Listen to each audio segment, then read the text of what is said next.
Hai, Assalamualaikum dan salam sejahtera. Saya Cikgu Safura. Hari ini saya akan mengajar subjek geografi. Tingkatan 1 bab 5 bumi, itu berkaitan dengan struktur bumi.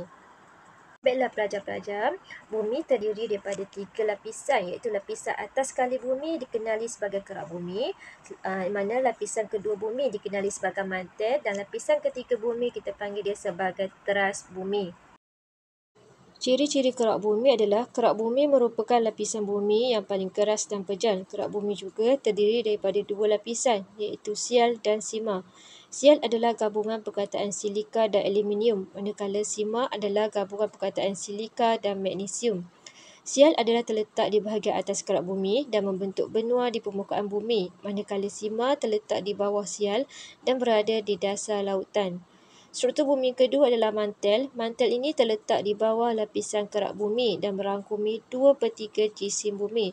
Mantel ini bersifat berpejal tetapi lapisan luarnya bersifat separah cecair.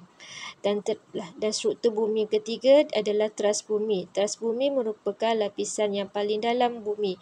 Teras bumi juga mengalami tekanan yang kuat dan mempunyai suhu yang sangat tinggi. Teras bumi ini terbahagi kepada 2, iaitu teras luar dan teras dalam.